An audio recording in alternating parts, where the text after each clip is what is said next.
നീ എൻ സ്വന്തം ഭാഗം 70. എനിക്ക് കോടികളൊന്നും വേണ്ടടോ, പണമൊന്നുമല്ല, സ്നേഹിക്കാനുള്ള ഒരു മനസ്സു മതി. ദാ അതുപോലെ ചേർത്ത് പിടിച്ച് ഇവൾ ഞാൻ സ്നേഹിക്കുന്ന പെണ്ണാണ് എന്ന് പറയാനുള്ള കൈക്കരുത്തും മനക്കരുത്തും മതി. അത് മാത്രം മതി ഏതൊരു പെണ്ണിനും. അല്ലാതെ അപ്പോൾ തന്നെ വട്ടുപിടിപ്പിക്കാൻ വേണ്ടി ഞാൻ പറഞ്ഞതാ കോടികൾ എന്നൊക്കെ. അല്ലാതെ എനിക്ക് തൻ്റെ കോടികളൊന്നും വേണ്ട, താൻ പോയി പണി നോക്കടോ എന്ന് പറഞ്ഞുകൊണ്ട് ഭാനു തിരിഞ്ഞു നടന്നതും വിശ്വം അവളുടെ കയ്യിൽ കയറി പിടിച്ചു. പിന്നെ അവളുടെ അടുത്തേക്ക് തിരിഞ്ഞു നിന്നുകൊണ്ട്, എനിക്കറിയാം നിന്റെ മനസ്സിൽ ഞാനുണ്ടെന്ന് എനിക്കറിയാമായിരുന്നു. അത് നിന്റെ വായിൽ നിന്ന് തന്നെ കേൾക്കാൻ വേണ്ടി കാത്തിരുന്നതാണ് ഞാൻ, വിശ്വം പറഞ്ഞു. എല്ലാവരും അവരെ തന്നെ നോക്കി നിൽക്കുകയായിരുന്നു. എല്ലാവരുടെ ചുണ്ടിലും മനോഹരമായ പുഞ്ചിരി ഉണ്ടായിരുന്നു. ശ്രീദേവ് അപ്പോഴും ദക്ഷയുടെ തോളിലൂടെ കൈയിട്ട് അവളെ ചേർത്ത് തന്നെ പിടിച്ചിട്ടുണ്ട്. അപ്പോൾ അവരുടെ കാര്യവും തീരുമാനമായി. അതെ മക്കളെ, അപ്പോൾ എങ്ങനെയാ എൻ്റെ കാര്യവും പിന്നെ ഇവൻ്റെ കാര്യവും? അല്ലെങ്കിൽ വേണ്ട, എൻ്റെ കാര്യം ഞാൻ ചോദിക്കാം, നിൻ്റെ കാര്യം നീ ചോദിച്ചോ എന്ന് പറഞ്ഞുകൊണ്ട് റോയ് സാരംഗിയുടെ അടുത്തേക്ക് വന്നു. എന്താ നിനക്ക് വേണോ കോടികൾ? റോയ് സാരംഗിയോട് ചോദിച്ചു. അവൾ വേണ്ട എന്ന് തലയണക്കി. എന്നാ പറ, എൻ്റെ പെണ്ണായി, എൻ്റെ അച്ചായത്തിക്കുട്ടിയായി എൻ്റെ വീട്ടിലേക്ക് പോരുന്നോ? റോയ് ചോദിച്ചു. എന്ന് അവൾ ഒന്ന് മൂളി. മൂളാതെ മര്യാദയ്ക്ക് പറയും, എൻ്റെ മിന്ന് ഈ കഴുത്തിലിട്ട് എൻ്റെ പെമ്പറന്നോട്ടിയായി എൻ്റെ കൂടെ പോരാൻ സമ്മതമാണോ എന്ന് വീണ്ടും റോയ് ചോദിച്ചു. സമ്മതമാണ്, സാരംഗി പറഞ്ഞു. റോയും അവളുടെ കയ്യിൽ പിടിച്ചുകൊണ്ട് അവളെ ചേർത്ത് നിർത്തി. അപ്പോൾ എൻ്റെ ഭാഗവും ഞാൻ ക്ലിയർ ചെയ്തിട്ടുണ്ട്. ശങ്കർ, അടുത്ത ഊഴം നിൻ്റെയാണ്. റോയ് പറഞ്ഞതും ശങ്കർ ശ്രാവണിയെ നോക്കി. അവൻ അവളുടെ അടുത്തേക്ക് നടന്നു വരുന്നത് കണ്ടതും എനിക്കിഷ്ടമാണ്, പെട്ടെന്ന് ശ്രാവണി പറഞ്ഞു. എന്താ മനസ്സിലായില്ല? ശങ്കർ അവളുടെ അടുത്തേക്ക് വന്ന് ചെറു പുഞ്ചിരിയോടെ ചോദിച്ചു. അന്ന് പറഞ്ഞില്ലേ എന്നെ ഇഷ്ടമാണെന്ന്, എന്നെ വിവാഹം കഴിക്കാൻ താല്പര്യമുണ്ടെന്ന്. അപ്പോൾ ഒന്നും മറുപടി തരാൻ പറ്റിയില്ല. ആ മറുപടിയെ പറഞ്ഞത് എനിക്കിഷ്ടമാണെന്ന് ശ്രാവണി പറഞ്ഞു. ആഹാ, എത്ര പെട്ടെന്ന് മറുപടി പോന്നേ നോക്കി. വിശ്വം, എന്തായാലും നിന്റെ കലിപ്പ് സ്വഭാവം ഏറ്റു. എത്ര പെട്ടെന്ന് നല്ല കുട്ടികളായിട്ട് അവർ അവരുടെ മറുപടി പറഞ്ഞത്. ശങ്കർ പറഞ്ഞുകൊണ്ട് ശ്രാവണിയെ നോക്കി. അവൾ ചെറുപുഞ്ചിരിയോടെ അവളെ തന്നെ നോക്കി. എന്നാൽ ശരണ്യയും ശ്രീകുട്ടിയും മാത്രം അവിടെ തന്നെ നിൽക്കുകയായിരുന്നു. ഇതെന്തൊക്കെയാണ് ഇവിടെ നടക്കുന്നത്? ഇന്ന് ഫെബ്രുവരി 14 എങ്ങാനാണോ? Valentine's day. എല്ലാവരും അവരുടെ പ്രണയം പറയുന്നു. ശരണ്യ ചോദിച്ചു. അതെ, നീ കുട്ടിയാണ്. നീ ആദ്യം വളർന്ന് വലുതായിട്ട് നിനക്ക് വേണ്ടിയുള്ള ചക്കരെ ഞങ്ങൾ കൊണ്ടുവന്ന് നിന്റെ മുന്നിൽ നിർത്തി തരും. എന്നിട്ട് നീ നിന്റെ ഇഷ്ടം അവനോട് ധൈര്യമായിട്ട് പറഞ്ഞു. നിന്റെ കൂടെ ഞങ്ങൾ നിൽക്കാടി. റോയ് പറയുന്നു കേട്ട് ശരണ്യ, പിന്നെ നിങ്ങൾ ഇഷ്ടപ്പെട്ട് നിങ്ങൾ എനിക്ക് വേണ്ടി കണ്ടെത്തിയ ചെക്കനെ എൻ്റെ മുന്നിൽ കൊണ്ടുവന്നിട്ട് ഞാൻ എന്ത് തേങ്ങ പറയാനാ? അവൾ ചോദിച്ചു. തേങ്ങയല്ല, നിനക്ക് നിന്റെ ഇഷ്ടം പറയാനാ എൻ്റെ മുന്നിൽ കൊണ്ടുവന്ന് നിർത്തി തരുന്നത്, വിശ്വം പറഞ്ഞു. ഇതെല്ലാം കേട്ട് ഒരു പുഞ്ചിരിയോടെ നിൽക്കുകയായിരുന്നു ശ്രീദേവ്. അങ്ങനെ ആരും കഷ്ടപ്പെടണ്ട, ഞാൻ കഷ്ടപ്പെടാൻ തയ്യാറാണ്. എനിക്കുള്ള ചെക്കനെ ഞാൻ തന്നെ കണ്ടുപിടിച്ചോളാം. അവൾ ഒരു നാണത്തോടെ പറയുന്നത് കേട്ടതും, അയ്യോ നാണം വരുന്നോ? ഇനി കളം കൂടി വരയ്ക്ക് ആ കാലുകൊണ്ട്. ശങ്കർ പറയുന്നത് കേട്ടതും, അതെങ്ങനെയാ? അല്ല, അതെന്തിനാ വരയ്ക്കുന്നത്? ശരണ്യ ചോദിച്ചു. അയ്യോ എൻ്റെ പൊന്നോ, ഒന്നും പറഞ്ഞില്ല. അല്ല, ഇവിടെ ഇങ്ങനെ നിൽക്കാനാണ് പരിപാടി? എന്തും പറഞ്ഞ വീട്ടിൽ നിന്ന് ഇറങ്ങിയത്? വിശ്വം ചോദിച്ചു. ജോഗിങ്. നിങ്ങൾ ജോഗിങ്ങിന് പോയിട്ടുണ്ട്, കൂടെ ഞങ്ങളും കൂടി പോകുന്നു. അതും പറഞ്ഞിട്ടാണ് ഞങ്ങൾ വീട്ടിൽ നിന്ന് ഇറങ്ങിയത്, ശരണ്യ പറഞ്ഞു. ആരോട് പറഞ്ഞു? മുത്തശ്ശനോടും മുത്തശ്ശിയോടും പറഞ്ഞോ? ശ്രീദേവ് ചോദിച്ചു. മുത്തശ്ശനോടും പറഞ്ഞു. മുത്തശ്ശിയെ കണ്ടില്ല. പിന്നെ മുത്തശ്ശനാ പറഞ്ഞത് നിങ്ങൾ പോയിട്ടുണ്ട്, വേഗം കൂടെ പൊയ്ക്കോളാൻ. അങ്ങനെ ഓടി വന്നതാ ഞങ്ങൾ, ശരണ്യ പറഞ്ഞു. എന്നാൽ പിന്നെ വാ, നമുക്ക് ഒരുമിച്ച് നടക്കാം. ഏട്ടാ ജോഗിങ്ങിനാണ്, ഞങ്ങൾ വാക്കിങ്ങിനേ ഉള്ളൂ. നിങ്ങൾ രണ്ടുപേരും കൂടി ജോഗിങ്ങിന് പോക്കോ, ശ്രീകുട്ടിയെയും ശരണ്യയെയും നോക്കിക്കൊണ്ട് വിശ്വം പറഞ്ഞു. അതെന്താ ഞങ്ങൾ രണ്ടുപേരും മാത്രം ജോഗിങ്ങിന് പോകുന്നത്? ഞങ്ങളിതേ ഇതുപോലെ കൈപ്പിടിച്ച് ഞങ്ങൾക്ക് പറയാനുള്ളതൊക്കെ പറഞ്ഞ് പതുക്കെ നടന്ന് വർത്തമാനം പറഞ്ഞ് വന്നോളാം. നിങ്ങൾ രണ്ടുപേർക്കും പിന്നെ പ്രത്യേകിച്ചൊന്നും പറയാനില്ലല്ലോ, അതുകൊണ്ട് നിങ്ങൾ പോയിക്കോ, വിശ്വം പറഞ്ഞു. അയ്യടാ, അങ്ങനെ വേണ്ട, അങ്ങനെ മോനെ ഈ കൈ പിടിക്കണ്ട എന്ന് പറഞ്ഞ് ശരണ്യ ചെന്ന് ഭാനുവിൻ്റെ കയ്യിൽ നിന്നും വിശ്വത്തിൻ്റെ കയ്യിലെ പിടിപിടിച്ചു. അവൻ അത് കണ്ട് പല്ല് കടിച്ചു. വാ ഇങ്ങോട്ട്, എല്ലാം കൂടി പോയി നിൽക്കുന്നത് കണ്ടില്ലേ? ഏട്ടാ, ഏട്ടനോടും കൂടിയാ പറഞ്ഞത്, ഇങ്ങോട്ട് താ ദക്ഷ ചേച്ചിയെ എന്ന് പറഞ്ഞുകൊണ്ട് ശരണ്യ ദക്ഷയുടെ കയ്യിൽ പിടിച്ചതും, മോളെ ഏട്ടൻ വർക്കിന് പോവാടാ, കുറച്ചു നേരം ഒന്ന് സംസാരിക്കട്ടെ, ശ്രീദേവ് പറഞ്ഞു. പറ്റില്ല, ഏട്ടന് ഒരു പണിഷ്മെൻ്റ് തരണമെന്ന് ഞാൻ കരുതിയതാ. ദക്ഷ ചേച്ചി ഇഷ്ടമാണെന്ന് ഏട്ടൻ എന്താ പറയാതിരുന്നത്? ഞാനാ ഏട്ടന് വേണ്ടി ദക്ഷ ചേച്ചിയോട് പ്രപ്പോസ് ചെയ്തത്, അറിയോ? ശരണ്യ ചോദിച്ചു. എന്ത്? ഞാൻ പറഞ്ഞു എൻ്റെ ഏട്ടത്തിയമ്മയായിട്ട് എൻ്റെ ഏട്ടൻ്റെ ഭാര്യയായിട്ട് വരാവോ എന്ന് ചോദിച്ചു. അപ്പോൾ ചേച്ചിക്ക് സമ്മതാണെന്ന് പറഞ്ഞു. അങ്ങനെയാ ഞാൻ നിങ്ങളുടെ ഇഷ്ടം കണ്ടുപിടിച്ചത്, ശരണ്യ പറഞ്ഞു. ആണോ? എൻ്റെ കൊച്ചിന് ഇഷ്ടമായോ ഈ ചേച്ചിയെ? ശ്രീദേവ് ചോദിച്ചു. പിന്നെ ഇഷ്ടമായതുകൊണ്ടല്ലേ ഞാൻ പറഞ്ഞത് എൻ്റെ വീട്ടിലേക്ക് പോരെന്ന്. അയ്യോ, അത് വേണോ? നമുക്ക് ഇവിടെ കൂടിയാൽ പോരെ? ശ്രീദേവ് ശരണ്യയുടെ തോളിൽ കൈ പിടിച്ചുകൊണ്ട് മുന്നിലേക്ക് നടന്നുകൊണ്ട് ചോദിച്ചു. കൂടെ ദക്ഷയുടെ കയ്യിലും അവൻ പിടിച്ചിട്ടുണ്ട്. നമുക്ക് ഇവിടെ അങ്ങ് കൂടിയാലോ എന്നാ ഏട്ടൻ ആലോചിക്കുന്നത്. എന്തിനാണ് വെറുതെ ഹൈദരാബാദ് പോയി അവരെ ടെൻഷൻ അടുപ്പിക്കുന്നത്? അവർക്ക് വേണ്ടത് എന്താണെന്ന് എൻ്റെ മോക്ക് നന്നായിട്ട് അറിയില്ലേ? നമുക്ക് ആ സ്വത്തുക്കളൊന്നും വേണ്ട, ആവശ്യത്തിലധികം ദേ നമ്മുടെ മുത്തച്ഛനും പിന്നെ മോളുടെ ഏട്ടനും കൂടി ഉണ്ടാക്കിയിട്ടുണ്ട്. അതുകൊണ്ട് നമുക്കിവിടെ കൂടാം, എന്തു പറയുന്നു? ശ്രീദേവ് ശരണ്യയോട് ചോദിച്ചു. Double okay. എനിക്ക് എന്ത് സന്തോഷമെന്നറിയോ? ഞാനോ ആലോചിച്ചു, എനിക്ക് ഒട്ടും ഇഷ്ടമല്ല അവിടെ. ഏട്ടാ, പക്ഷേ അച്ഛനും അമ്മയും സമ്മതിക്കുമോ?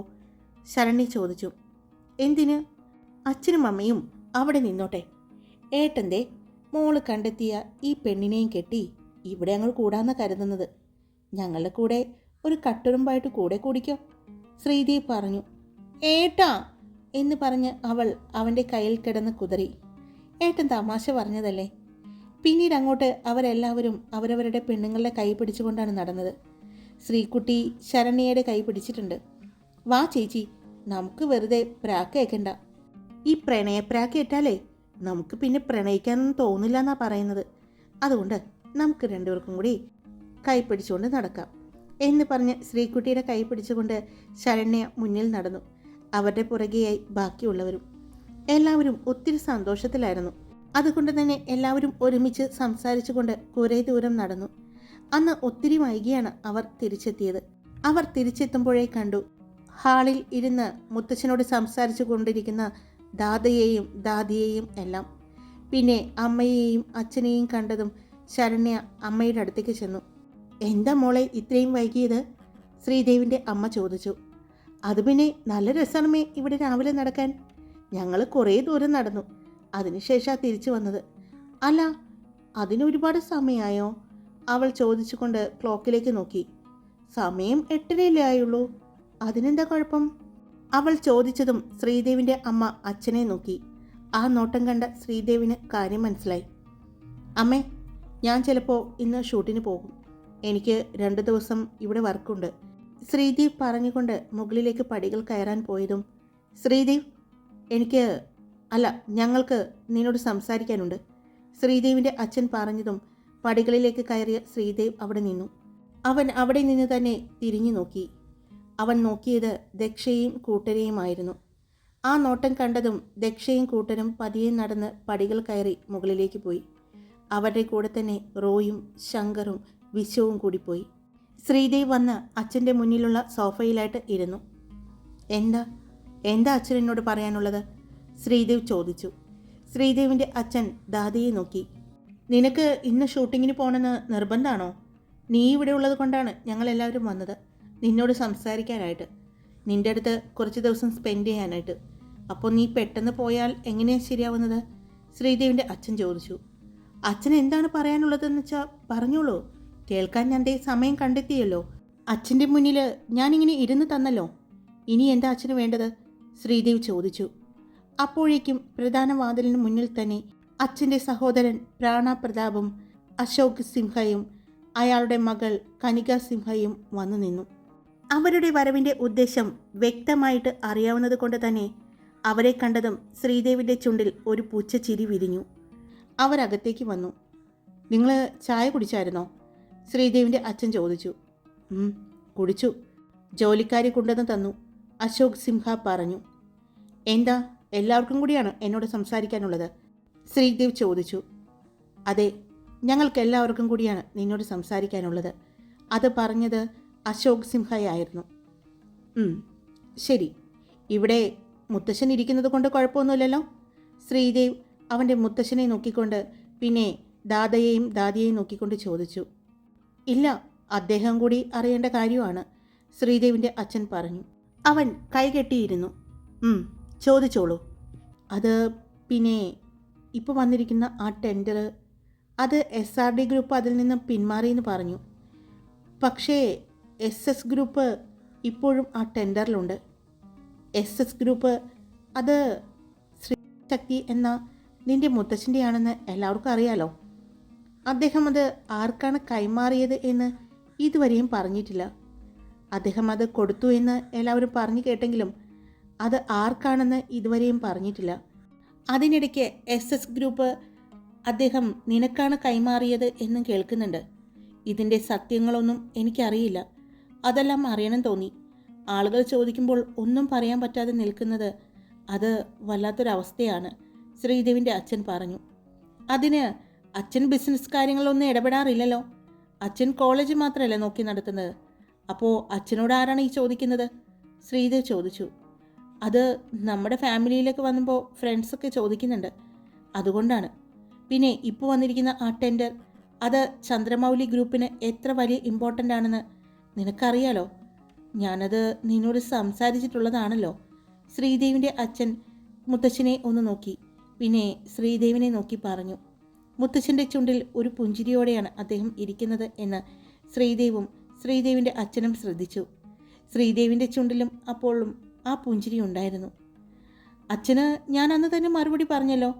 ഞാൻ നടത്തുന്ന എൻ്റെ ബിസിനസ് ഗ്രൂപ്പായ SRD ഗ്രൂപ്പ് അത് ആ ടെൻഡറിൽ നിന്ന് പിന്മാറിയിട്ടുണ്ട്. എനിക്ക് അത്രയും അച്ഛന് ചെയ്തു തരാൻ പറ്റുമോ? ബാക്കിയൊന്നും എനിക്ക് ചെയ്തു തരാൻ പറ്റില്ല. പിന്നെ SS ഗ്രൂപ്പ് ആരുടെയാണെന്ന് അന്വേഷിച്ച് നടന്ന് അവരുടെയും കാല് പിടിക്കാനാണോ അച്ഛൻ ഉദ്ദേശിക്കുന്നത്? അങ്ങനെയാണെങ്കിൽ ആ ടെൻഡർ പിടിക്കാൻ വരുന്ന ഒരുപാട് ബിസിനസ് ഗ്രൂപ്പുകളുണ്ട്. അവരുടെ അടുത്തെല്ലാം ചെന്ന് അച്ഛൻ ഇതുപോലെ അച്ഛൻ്റെ ഈ സഹോദരനും ഈ സഹോദരി ഭർത്താവിനും അവരുടെ മകനും എല്ലാവർക്കും വേണ്ടി അച്ഛനെങ്ങനെ ചോദിച്ചു നടക്കോ? അവരോടെല്ലാം ചന്ദ്രമൗലി ഗ്രൂപ്പിന് വേണ്ടി അച്ഛൻ സംസാരിക്കുമോ? പിന്മാറാൻ പറയുമോ? ശ്രീദേവ് ചോദിച്ചു. അത് കേട്ടതും ശ്രീദേവിൻ്റെ അച്ഛൻ ഒന്നും മിണ്ടാതെ ഇരുന്നു. ശ്രീദേവ്, അങ്ങനെയല്ല. നീ ചന്ദ്രമൗലി കുടുംബത്തിൻ്റെ അംഗമാണെന്ന് അറിയാവുന്നത് കൊണ്ട് തന്നെ എല്ലാവരിൽ നിന്നും ഒരു ചോദ്യം വന്നു. എന്തിനാണ് നമുക്കെതിരെ, അതായത് ചന്ദ്രമൗലി ഗ്രൂപ്പിനെതിരെ ആ വീട്ടിലെ ഒരംഗം കൂടിയായ ശ്രീദേവ് മത്സരിക്കുന്നത് എന്ന് ചോദിച്ചു. അതുകൊണ്ടാ ഏട്ടൻ അങ്ങനെ പറഞ്ഞത്, പ്രാണ പ്രതാപ് പറഞ്ഞു. അതെയോ, അങ്ങനെ ചോദ്യം വന്നോ? ബിസിനസ്സിൽ വ്യക്തികളോ കുടുംബങ്ങളോ ഒന്നും ബാധിക്കില്ല എന്ന് ദാദ പറഞ്ഞത് മറന്നോ? ഇനി അത് നമ്മുടെ കുടുംബത്തിൻ്റെ കാര്യമാകുമ്പോൾ അങ്ങനെ വേണ്ട എന്നുണ്ടോ ദാദാ? ശ്രീദേവ് ചോദിച്ചു. അത് കേട്ടതും ശ്രീദേവിൻ്റെ അച്ഛൻ തലകുനിച്ചു. എനിവേ, എനിക്കെന്തായാലും അതൊന്നും അറിയണ്ട. ഞാൻ എന്താണ് നിങ്ങൾക്ക് വേണ്ടി ചെയ്യേണ്ടത്? ശ്രീദേവ് ചോദിച്ചു. ശ്രീദേവ് അച്ഛൻ്റെ മുഖത്ത് നോക്കിയാണ് ചോദിച്ചത്. ശ്രീദേവിൻ്റെ അച്ഛൻ അപ്പോൾ നോക്കിയത് ദാദയെയും അശോക് സിംഹയെയും ആണ്. എന്താ, അച്ഛനൊന്നും പറയാനില്ലേ? ശ്രീദേവ് ചോദിച്ചു. അത് ബിസിനസ്സിൽ എനിക്കൊന്നും അറിയില്ല. ഞാനല്ലല്ലോ അത് കൊണ്ടു നടക്കുന്നത്. അവർക്കാണ് നിന്നോട് സംസാരിക്കാനുള്ളത്, ശ്രീദേവിൻ്റെ അച്ഛൻ പറഞ്ഞു. അതെ അച്ഛാ, ബിസിനസ്സിൽ അച്ഛനൊന്നും അറിയില്ല. അതാദ്യം അച്ഛനൊന്ന് മനസ്സിലാക്കണം. എന്നിട്ട് വേണം അച്ഛൻ എന്നോട് സംസാരിക്കാൻ വരാൻ. അല്പം പൗരുഷമായി തന്നെ ശ്രീദേവ് അത് പറഞ്ഞു. എന്താണ് ഞാൻ നിങ്ങൾക്ക് വേണ്ടി ചെയ്യേണ്ടത്?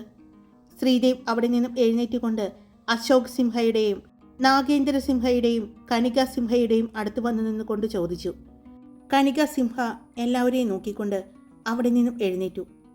ശ്രീദേവ്, SS ഗ്രൂപ്പ് ആ ടെൻഡറിൽ പങ്കെടുക്കുന്നത് കൊണ്ട് തന്നെ പല ബിസിനസ് ഗ്രൂപ്പുകളും അതിൽ നിന്നും പിന്മാറിക്കഴിഞ്ഞു. SS ഗ്രൂപ്പ് നിൻ്റെയാണെന്നും SS ഗ്രൂപ്പിൽ നിനക്ക് പങ്കുണ്ടെന്നും അറിയാൻ സാധിച്ചു. അതുകൊണ്ട് സത്യം പറയൂ ശ്രീദേവ്, SS ഗ്രൂപ്പും SRD ഗ്രൂപ്പും ഇത് രണ്ടും നിൻ്റെയല്ലേ? കനിക ചോദിച്ചു. ഇപ്പോൾ അതൊരു വിഷയമാണോ കനിക? ഇവിടെ ഇപ്പോൾ നിങ്ങളുടെ ആവശ്യം ആ ടെൻഡർ കിട്ടുക എന്നതാണ്. പക്ഷേ ഞാനൊരു കാര്യം പറയട്ടെ കനിക.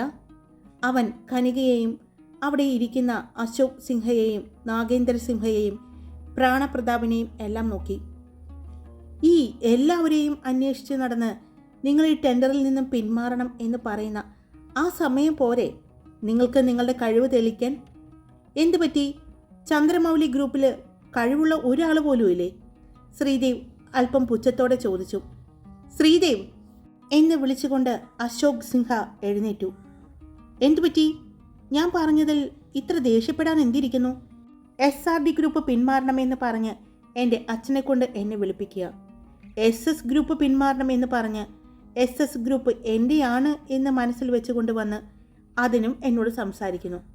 ഇനിയുമുണ്ടല്ലോ ആ ടെൻഡറിൽ പങ്കെടുക്കാൻ വരുന്ന ബിസിനസ് ഗ്രൂപ്പുകൾ. അവരോടും ഇതുപോലെ തന്നെ ചെന്ന് സംസാരിക്കുന്നുണ്ടോ നിങ്ങൾ?